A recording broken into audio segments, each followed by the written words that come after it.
I'm sorry, my just do the round. So we're gonna go ahead and get us started. Let me unplug this screen so that y'all can see your presentation. So happy Friday, everybody. We are almost to the weekend, so I hope you all have some fun plans for this weekend. But before, we're gonna have a really awesome presentation. I've been really looking forward to this one for a very long time. So I hope that you guys will have as much fun with this topic as I have had in planning for this. So I'm gonna go ahead and introduce our speaker, and then I'll leave you over. So our speaker today is Jennifer Melcher, a faculty research associate with the University of West Florida's Archaeology Institute and a Proud Woman Honors Program alumni. Jennifer provides essential database, GIS mapping, and graphic support for both faculty and students in the Department of Anthropology and in the Archaeology Institute. Her work extends beyond the digital realm as she conducts geophysical surveys, facilitates 3D scanning and printing of archaeological models, and contributes to research, education, and community outreach. Her research focuses on Native Americans at the time of European contact, with a special interest in cultural exchange. She also teaches GIS for anthropology, mentors graduate students, and offers workshops on surveying and geophysical methods. Jennifer's been involved in projects studying historic cemeteries across the Pensacola area, including work at AME Zion and Magnolia Cemeteries, St. Michael Cemetery, Mia Flores Park, and the Escambia County Ford Farm. She is an active member of numerous professional organizations, including the Pensacola Archaeological Society, the Florida Anthropological Society, and the I cannot read today, and the Society for American Archaeology. Please join me in welcoming Jennifer Melcher. So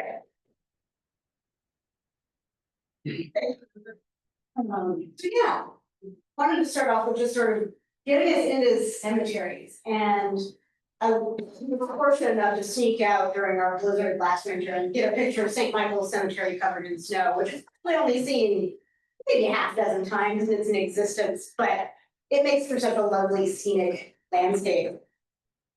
Oh, come on. Slide advance. Maybe. Oh, there we go. So yeah, a little bit more about me. I really got into cemeteries partially because of my archaeological technical skills. They needed somebody who could maintain the GIS we have for St. Michael's.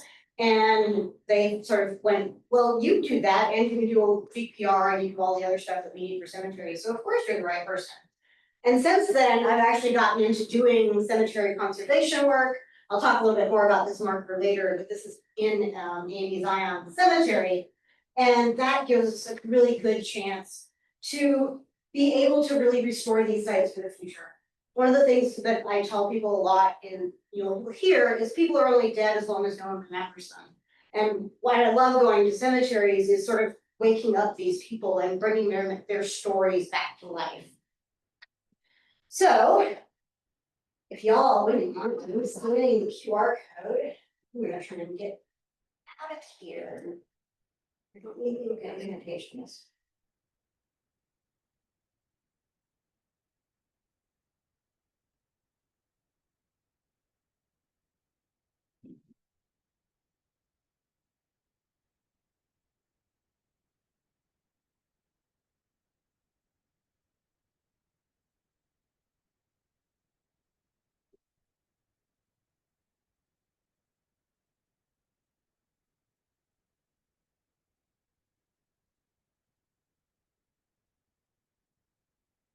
Should have done this earlier. That's okay.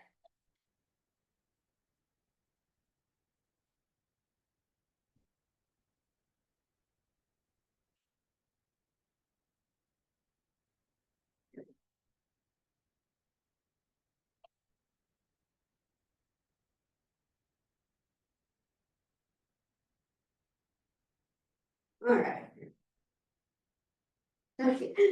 That might be the way that one sort of landed. So the cemetery is fine, but I don't go our way for them.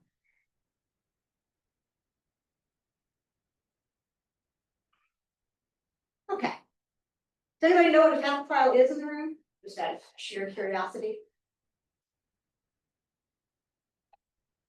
So a tab file is somebody who really enjoys studying old cemeteries. So I classify myself as a taphophile. I enjoy going into cemeteries and studying them and the way they're constructed and how things go on. And one of the other things that people may sort of look at and go, well, why do anthropologists study cemeteries? Well, I think the important part there is disposal of the dead is inherently cultural. And different American anthropologists and European anthropologists, sociologists, all deal with this. And the second quote especially, materiality, the cemetery is a specific type of socially bounded space where daily funerals and Memorial Day celebrations ritually order relationships between the spiritual dead and the secular world of the living. And a lot of the time when I talk to people, why are you spending money on dead? I'm not spending money on dead people. I'm spending money on the people who go to that cemetery to remember their dead. The people who walk by that cemetery on a daily basis because their house is next door and they've got to take the dog somewhere. So these are parts of why we spend money taking care of cemeteries and why it's important. So yeah, cemeteries are about the past we bury in them, and they're also, by their nature, future-oriented places for the living. We all have to think about how we are going to either deal with the death of a parent, of a grandparent, of another family member, and eventually our own deaths. So where do we want to be buried?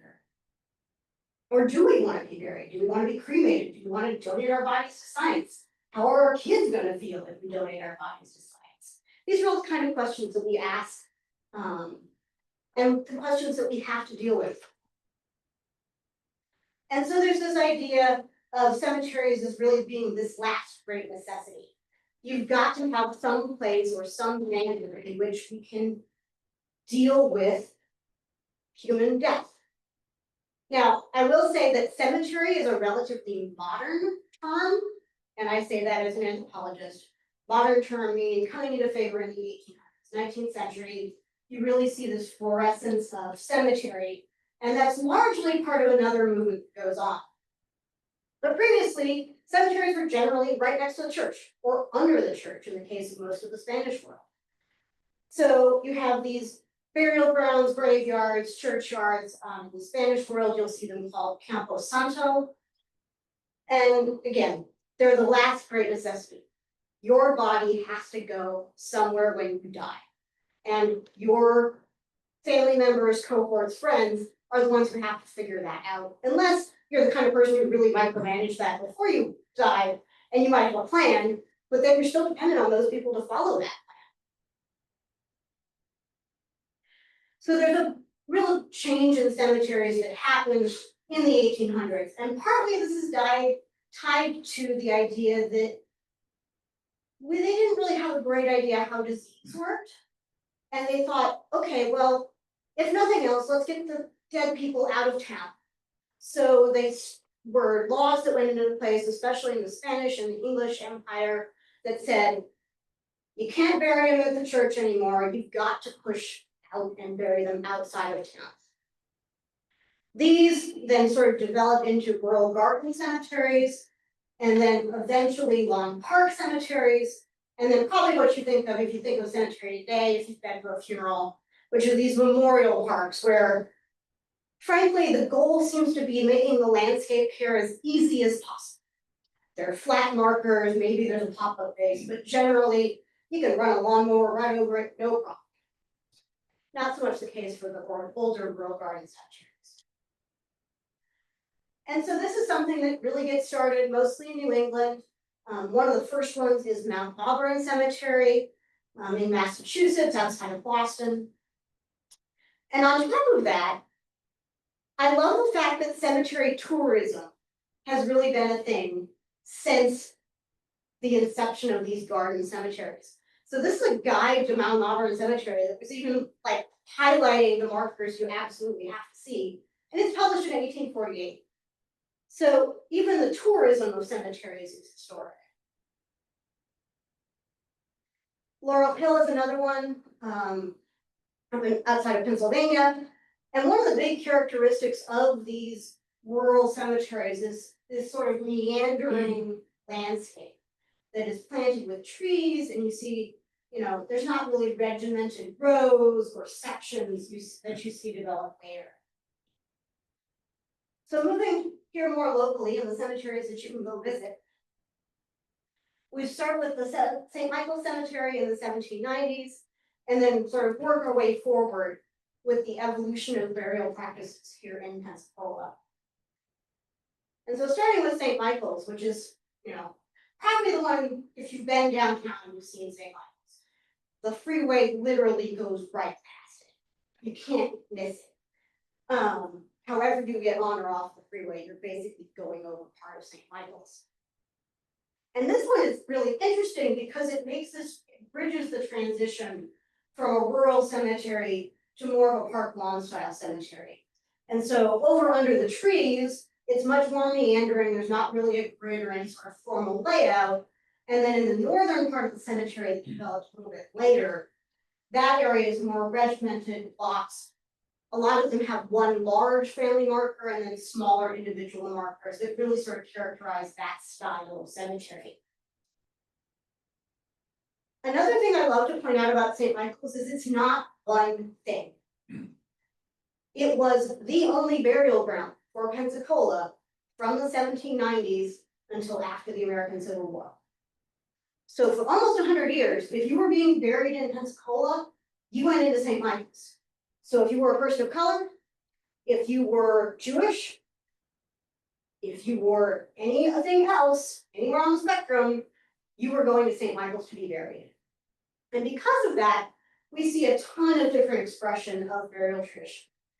And we also see Pensacola's 5 flags in St. Michael's Cemetery.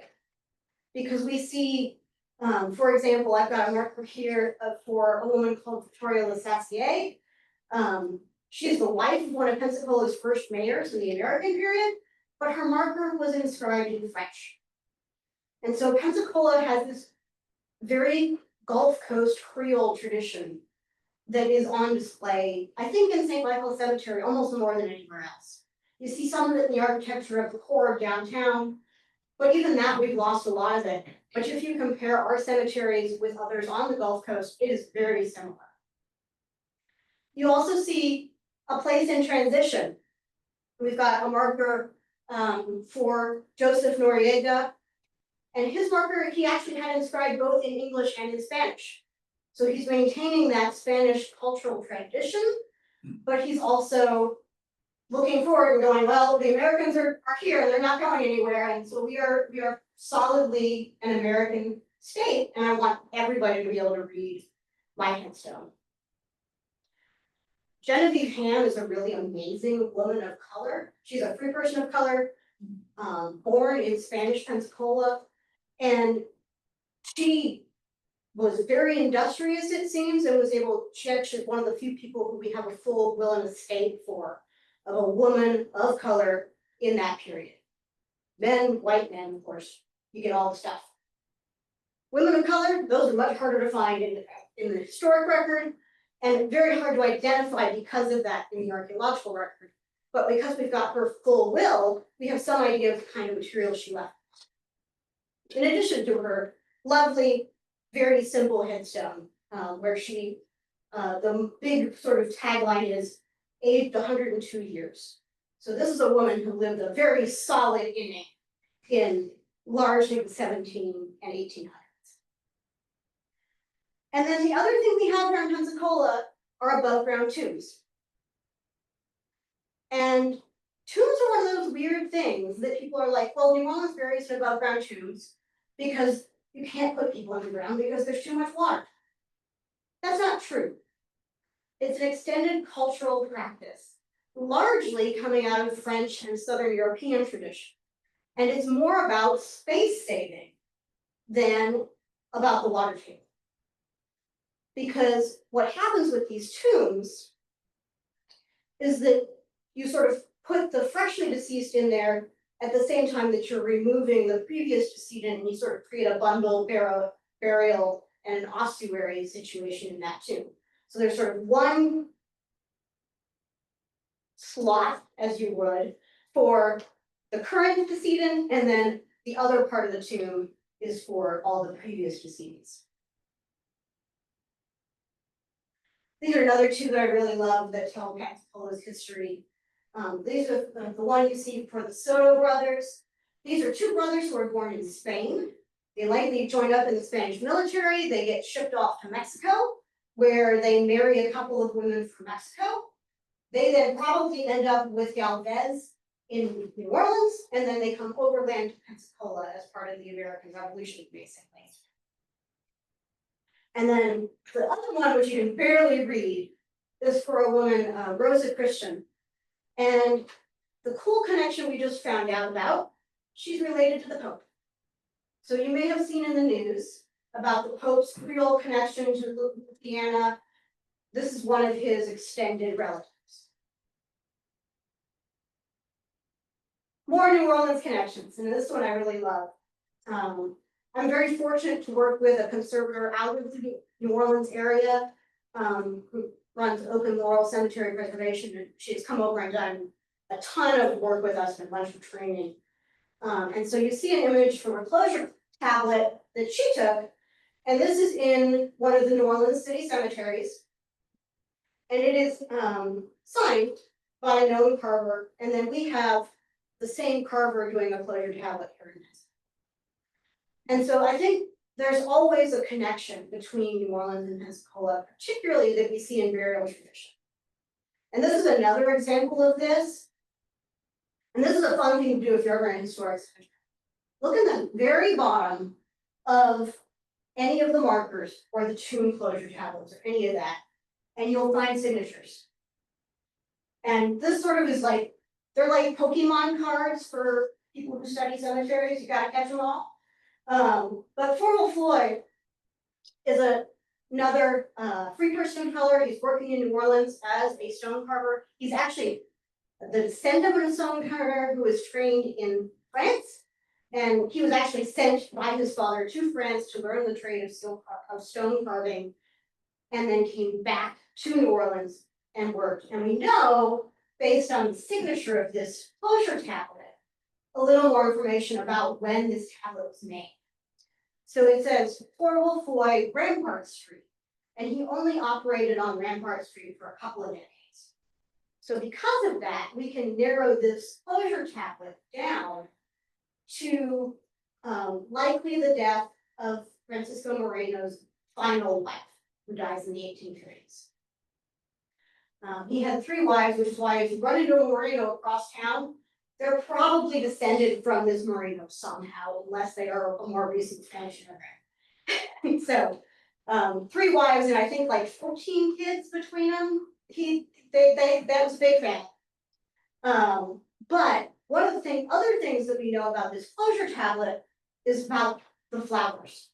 And this is one of the things that Orville Floyd is really known for, is his very detailed, intricate flowers. Well, why does that matter? Well, we can look at the types of flowers, and especially in the 1850s through the end of the 19th century, flowers are really a significant piece of language. People would have known, oh, that's a violet, and that means like undying love. Those are forget-me-nots. That's a rose, which is normally associated with women, and again, that love motif. And so that helps us sort of narrow this down, that this probably wasn't carved with Francisco Moreno in mind, but for one of his wives. And again, based on the date, likely Margarita. And so these tombs are designed so they really have to have long-term maintenance. They're designed to breathe, and so they are lime washed. And this is from a workshop we did a few years ago, dealing with the Kina family tomb. And this is actually Carter Kina, who's a local architect, and he came out and was able to participate in the lime washing of his family's tomb. And that would have been common practice. This time of year, October especially, late September through October, and you still see this in New Orleans, you don't see it as much here. But going into Day of the Dead celebrations, and All Souls Day celebrations, on the 2nd of November this year, because that's when we fall. everybody would have been in the cemetery, getting it ready for those celebrations and line washing all the tombs and painting all the fences and doing all those little bits of labor in the cemetery. And so this is something that we have to do on a regular basis, go out and line wash these tombs.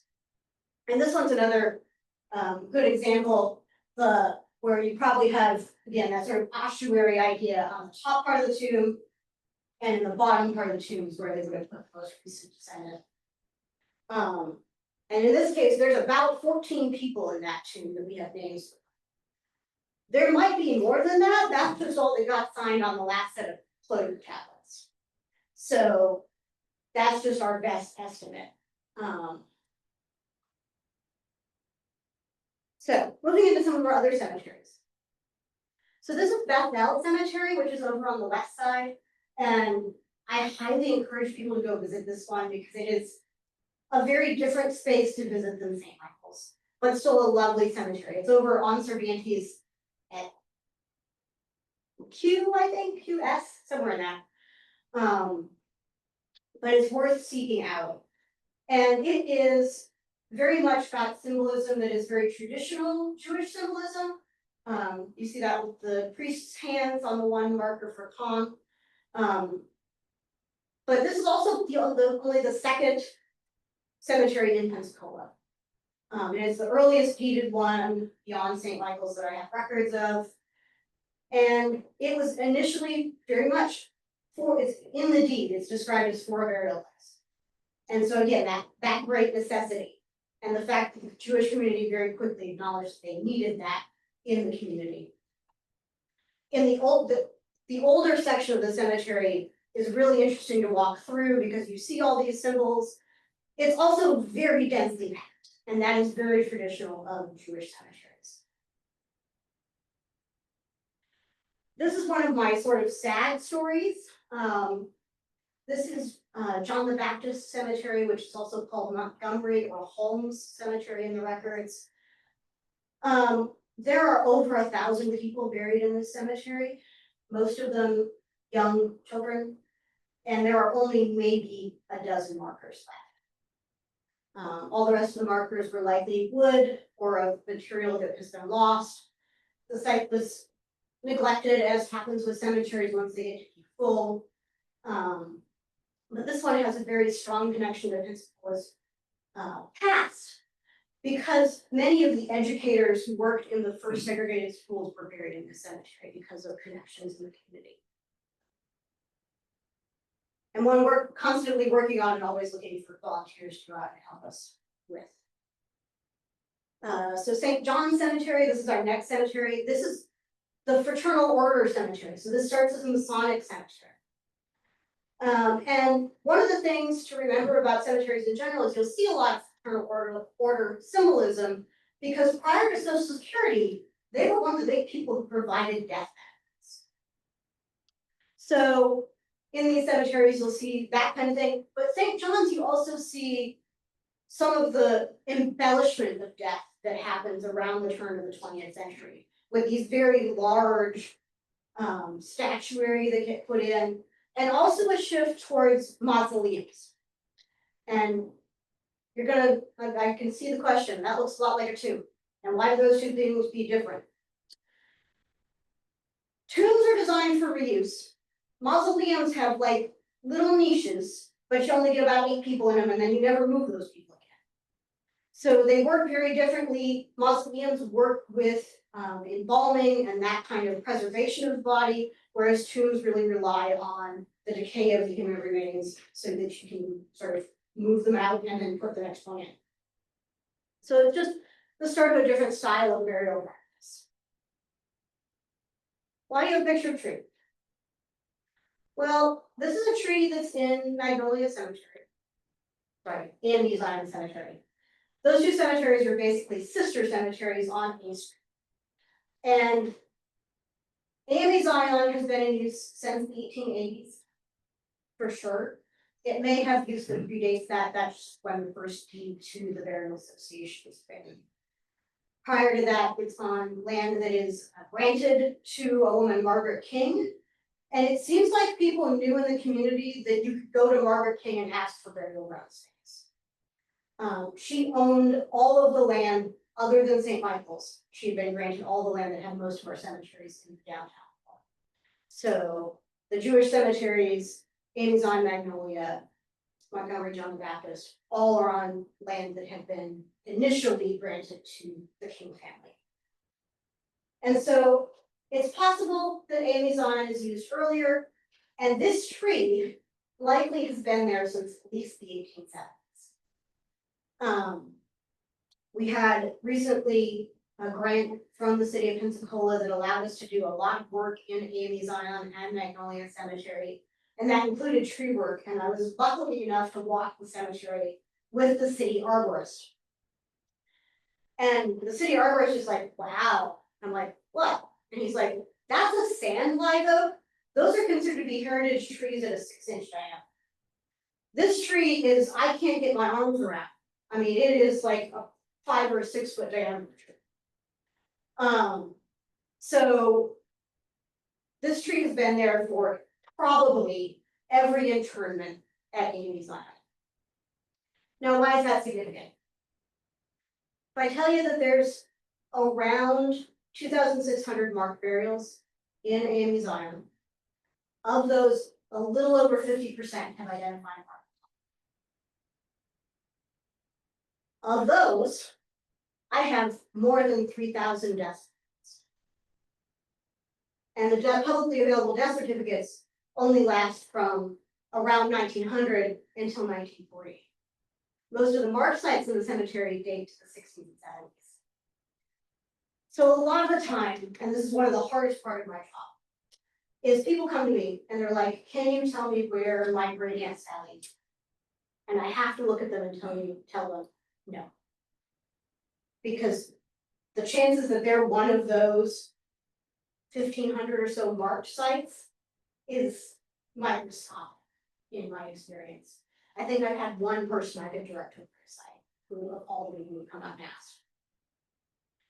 But the one thing I can tell is that this tree has always been there. And that gives them a touch point in the cemetery. And I've had many people thank me for the fact that I was able to point out this touch point. The other thing we see a lot of is vernacular markers in these cemeteries. And these are two of my favorite. One in a very sort of African art style tradition. I don't know how well it shows, but the sort of sweeping hair motif and the stars and the sort of raised shoulders. And this is actually right up under that tree. So I think this may be one of our earliest markers in the cemetery. And then the other one made of probably 60s or 70s bathroom tile mostly. And just very much, obviously something a family member or friend put a lot of time into to come up with just this design and then to set it in the concrete.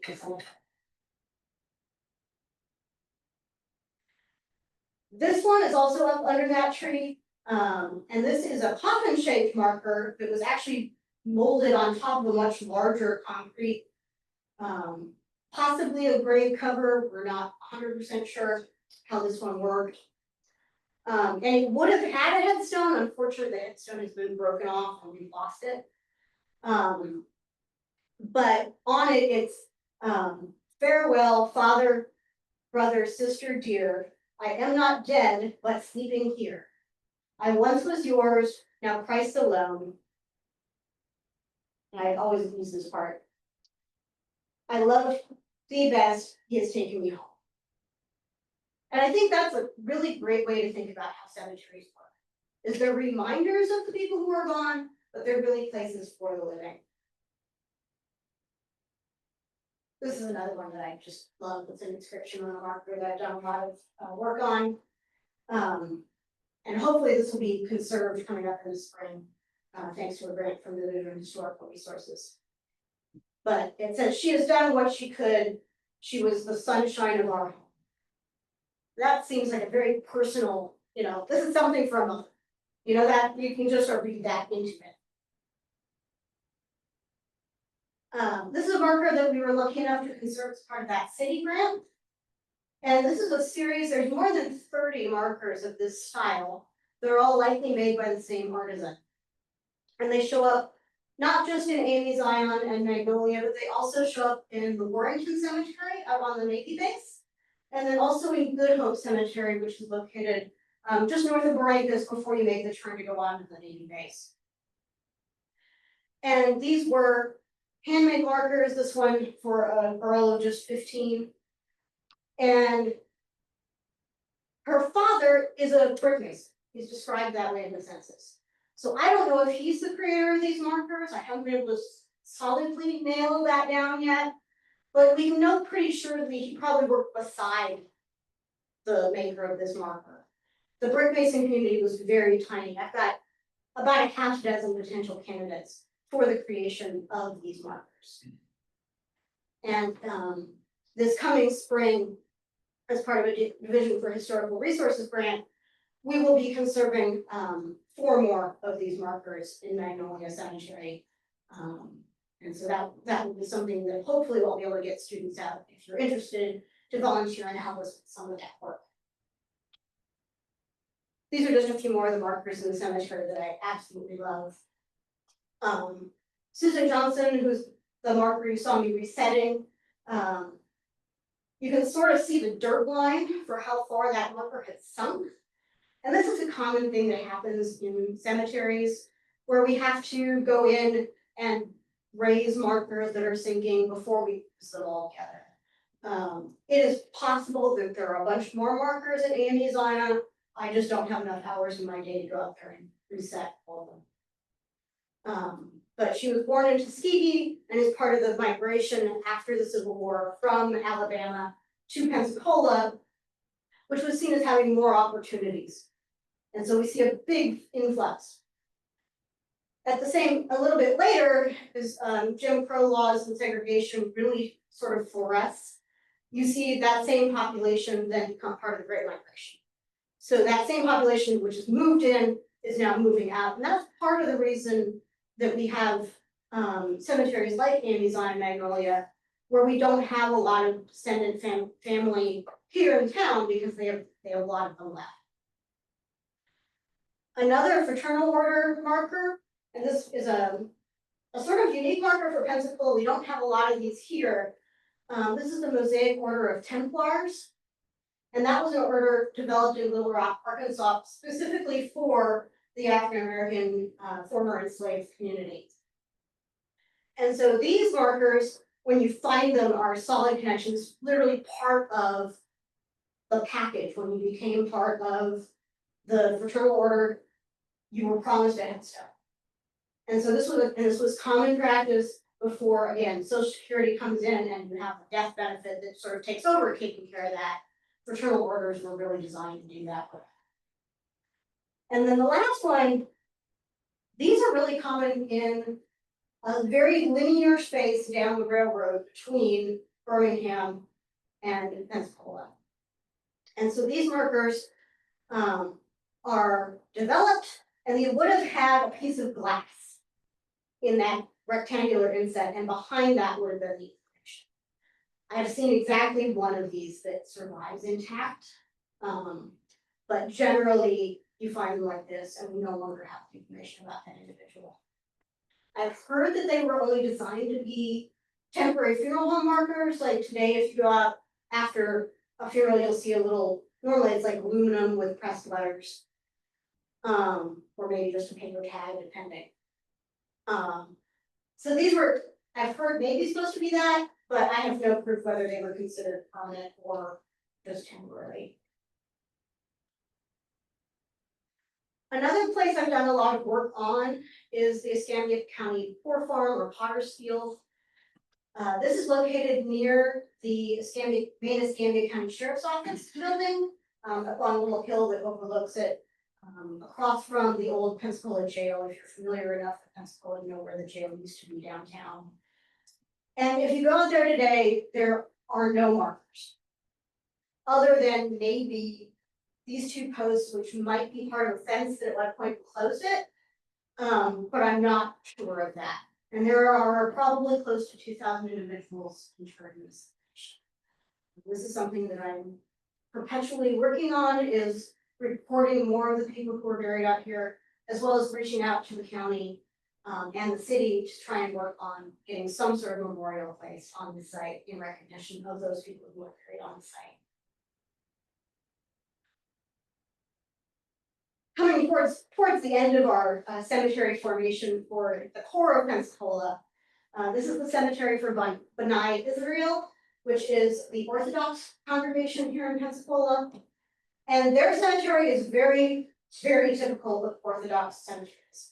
All the markers are very similar in size. They're all very tightly packed and close together. And you just, when you see it again, and it's right across from Bethel Cemetery. And it, how do I phrase this? It's a site where it didn't really develop until 1899, but the land was granted at the same time as Bethel.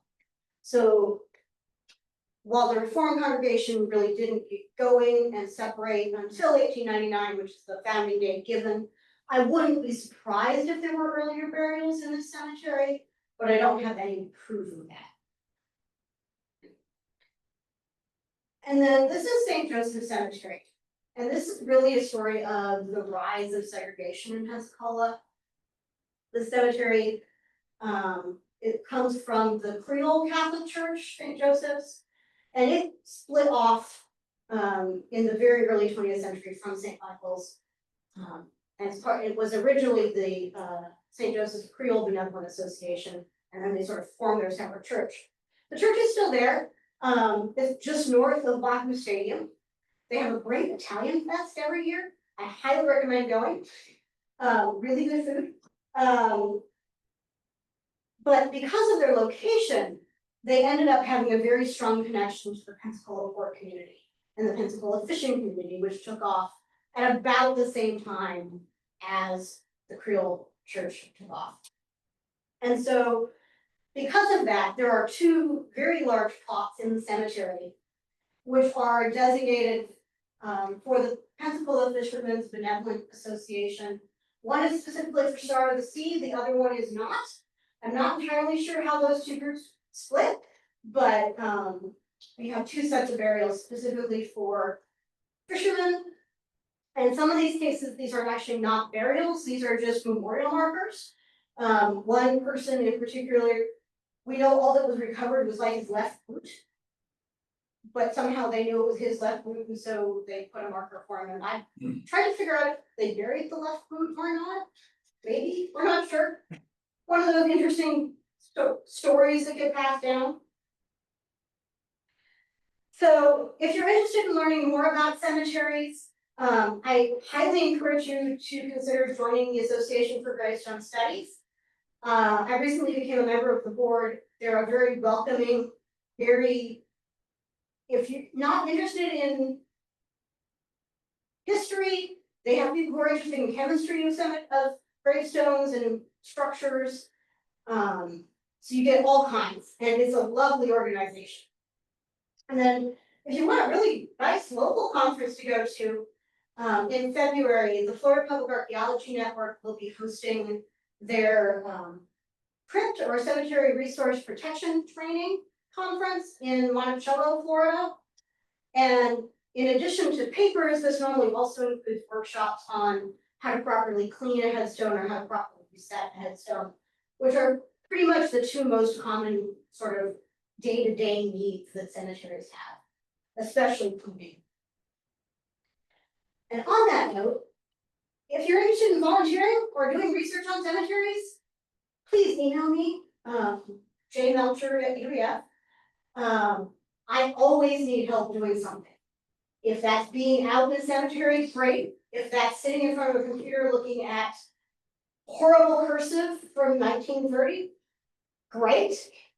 Whatever you have time to do, I am always looking for people to help, because that's how I tell people, I know that your ancestor is in this cemetery because I can document that. Otherwise, a lot of the time I just have to go, your family history rumor is the best thing we got. And so one of the things I've been doing is transcribing death certificates. I read it to about 1924, and there's until like 1938 to do. So it's And sometimes it's very hard to make out, you spend a lot of time trying to go, that's a round vowel. A, E, don't know. Making my best guess. So, yeah, that's what I have to say about cemeteries, and at that point, I will let you guys have any questions you might have. For 4 years, I worked 5 blocks, I'm on here looking, I worked 5 blocks from that Mosaic Templars. That you talked about in Little Rock, Arkansas, I had no idea. I presented at a conference in Little Rock, and nobody in the room had heard of it. And there's a museum. Well, that's it, yeah, I worked 5 blocks from the museum, and I think the story was come see the events, come see the exhibits in the museum, not. What that building. What the really, really cool history of this fraternal order and their reach. I certainly was surprised when I finally found out who they were associated with and that we had not one but 2 chapters operating here in the Pensacola area. Yeah, you had a question. You talked about in St. Michael's, Genevieve, that she lived a really long time. Do you know when she lived? I'm really curious. So her death is in 1850, I think, thereabouts. And so she lived from about 1760, 50s, 60s until 1850. We always have to take those deaths as sort of a grain of salt too, especially when we're dealing with people of color, people with mixed heritage. Because they may have been born enslaved and they may not have a record when their birth date was. So when I'm doing research, I a lot of times have to think, well, that could be plus or minus a decade. At some point, you just go, they're really cool. 102, that sounds right. We'll just go with it. Yeah. I think it was also like the aerial picture you had of St. Michael's. It looked like some of the groupings of tombstones had kind of smaller fences around them. Is that typically like family units that are all buried near each other? Yeah, those are almost entirely family groupings, and that's one of the ways we still accept internments in St. Michael's Cemetery.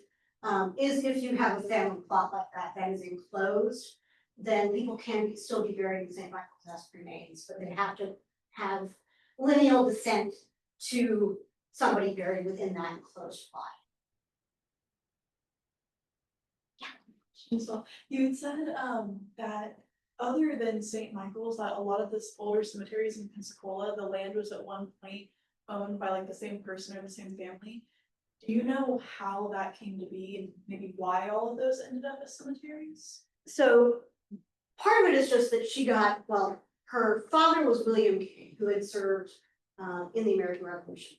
And so one of the ways that people who did that sort of got paid back was they got paid back.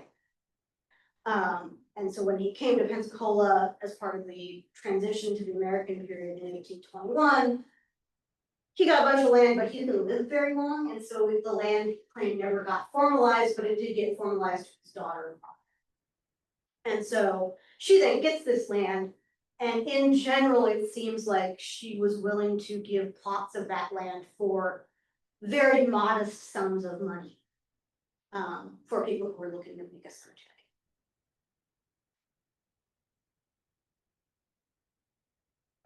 You see, probably would not ask this question before 2020, but you see evidence of spikes in burials with like Spanish flu or other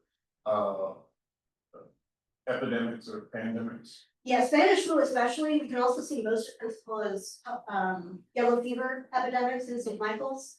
That's our only one that's really got enough marks that are that old for us to see those epidemic spikes. Our other cemeteries, most of the markers are postdating Spanish flu, and sort of we don't see them as much, but you can still pick out. There's a flu epidemic that I think must have hit the African American community really hard in the early 70s, and I see a big spike. 1970s? 1970s. 1970s? Yeah.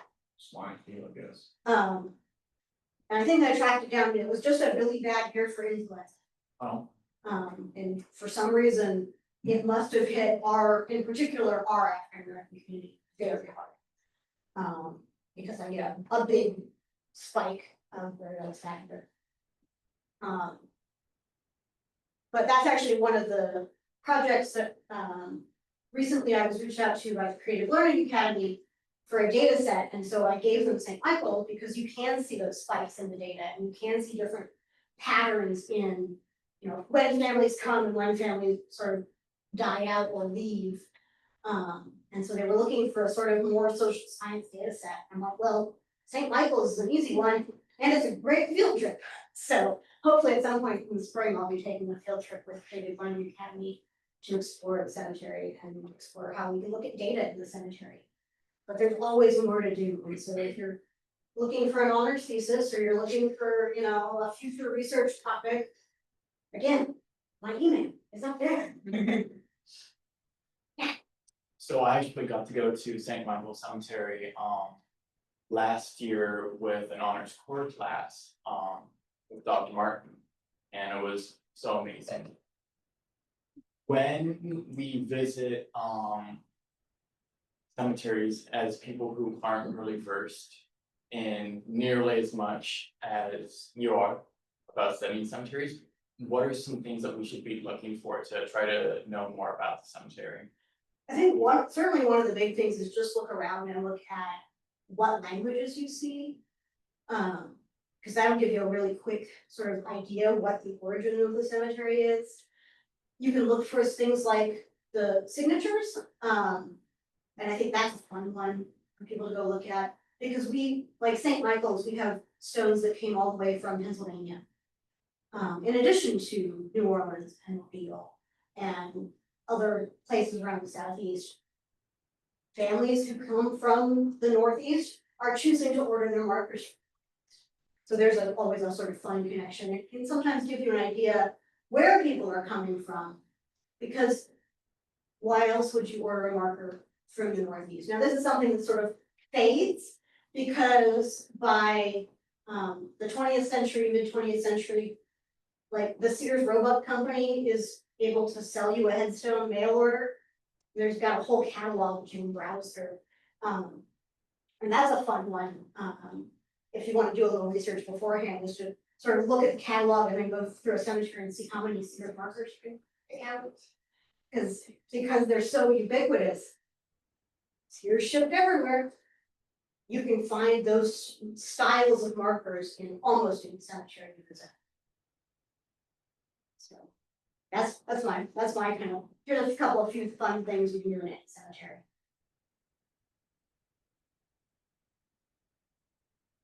Yeah. So with cremation becoming so popular, have you guys started to see like downfalls of like not having as many cemeteries, or are they still about the same? I think you are seeing a reduction in cemeteries. That's not really something I get into too much, because most cemeteries that I work with no longer accept interment, except St. Michael's.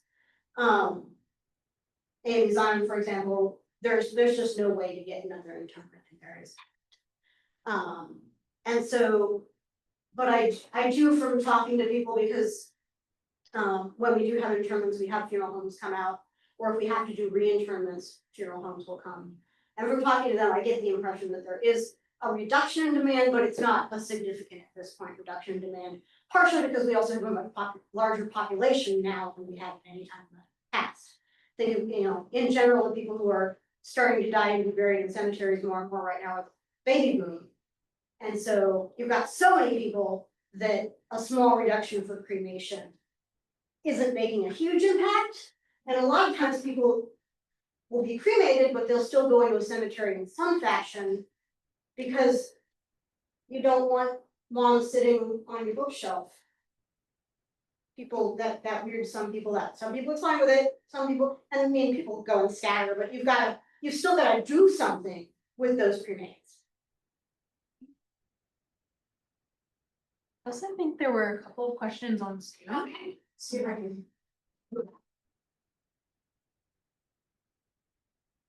dig into the Zoom. If you hover at the very top too, there might There we be. go. Yeah. Oh, more or less respected as time goes on. I think it's respect in a different way. And it's a respect of green space and an acknowledgement that people are buried there. They may not be my people, but there are people who are buried there. And this is where sometimes you run into the, well, it's not my job problem. And I think Amy Zion is a good example of this, where the neighborhood has really gentrified around the cemetery. And I don't know if that, it's sort of also a chicken and the egg problem. Is the neighborhood able to gentrify because the university and the city of Pensacola and Escambia County sort of came in and changed that place and made it basically a park that you can go and have, you know, sit with your dog and have a snack on? Or is it because the neighborhood was going to gentrify anyway, and the fact that the cemetery is taken care of is just nice? And because of its location right adjacent to North Hill, it's really hard to parse that question. But certainly it had gotten to a neglected point where you couldn't walk through the cemetery. It was very overgrown, weeds taller than I am, along ridge lines. And thanks to the efforts of a great number of honor students and fraternal organizations and the church and the community, it's now cleaned up and is maintained by a landscaping company. Thanks to the Escambia County Tourist Development Tax, because we are able to name these places as outdoor museums. And we're able to take care of them that way.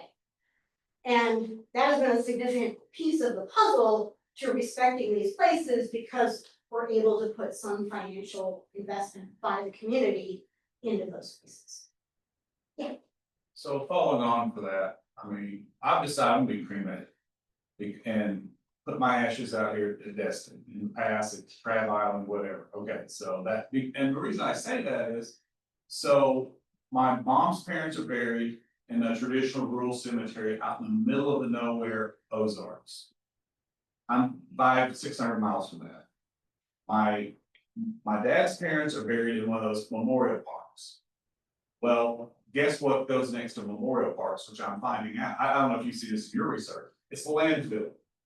For Little Rock, Arkansas, the landfill, you go visit the site and you've got the landfill and all that, and all the machinery. My wife's grandmother is buried next to a huge rice mill. So during her graveside service, all we heard were trucks and trains and all kinds of machinery. So it's are the cemeteries being more or less respected is because of what's going on around them. And I've driven by the one you're talking about on Hay Street. I think the neighborhood, now that people are aware of what that is, it's a park, not exactly where you go throw a ball around or anything like that, but I think it will be more respected because of the surroundings, not because you got some industrial complex. Right. Yeah, I certainly have seen, industrial complex is a good way to describe what goes into next to a lot of these park lawn cemeteries, where it's just green and then there's a grain elevator right next door or whatever, strip mall, etc. I think we're lucky here in Pensacola with Bayview because it's pretty much surrounded by residential area and the bay. But there are certainly other ones, if you go out along 29, you'll see some of them, and they are ripe for anything else going in on that property next door. And so it's a zoning issue. I gotta run to my next meeting. Yeah. Thank you. Great. Thank you. So I think and I will be honest, I work in cemeteries. I want to be cremated and scattered in nature somewhere. I do not want to go in a cemetery. Because of the same problem. And some of you in the room may have the same issue with your historical family. My grandparents are buried in Auburn, Alabama. My great grandparents are buried in Detroit, Michigan. The chances of me dying within 400 miles of either of those places, pretty thin unless I fall out of an airplane. So I also can't go and take care of those graves. I can't go back to a cemetery in Detroit and take care of those graves. It's just not possible. Cemetery maintenance has to be done at least yearly, and the grass has to be cut throughout the growing season in order to keep the cemetery looking nice. And the biggest myth in cemeteries is the idea of perpetual care. And you'll see places sell that as a thing, you'll see it stamped on markers. It's perpetual as long as the company running the cemetery stays in business. They go bankrupt because they don't have any more burial spaces to sell, or they don't have any more mausoleum spaces or niches to fill. What happens? The cemetery gets abandoned. And then there's a discussion on what happens with the space. And that's how you end up in some cases with abandoned cemeteries, like in South Florida, where they end up having housing developments built on top of them. Why did that happen? Well, the cemetery was abandoned, it looked like vacant lot, and nobody was here to claim the deed. So we'll just build up these, the county needs the land. That's land, that's empty. Empty. And so they took it and they built a housing development. Just one of those things that can happen, and we are in a weird, and legally cemeteries should be protected, but they're not always. And sometimes it's just a failure of anyone to notice that it is a cemetery. So, and yeah, I think we're just about to the end of the time. I think so, but does anybody else have any other questions? We might have time for one. But if not, we can go ahead and say a huge thank you for this amazing presentation. Thank you so much. Thank you for having me. Absolutely, yeah. This was wonderful, and of course, if y'all are at all interested, please reach out. It's like the work that y'all are doing with cemeteries and like all of the Archaeology Institute work is amazing and definitely useful. So please feel free to reach out. And next week, I'll give y'all, some of y'all have been waiting for what we are doing for Halloween. So next week is Halloween, obviously. Costumes are encouraged if you would like to wear costumes to Colloquium. If not, we are going to be hearing some ghost stories about historic Pensacola from Wendy Davis. She is with the UVF Historic Trust. And I think she's gonna be joining us virtually. So my goal is to try and make it like a scary movie vibe in here. So we will see what happens. But with that, I hope you all have a wonderful weekend and maybe go enjoy the fair if you're in town. And if not, you know, just have some fun, relaxing this weekend. So thank you again for being here. And if you haven't come over to the Archaeology Institute, come see our museum, and my door is always open.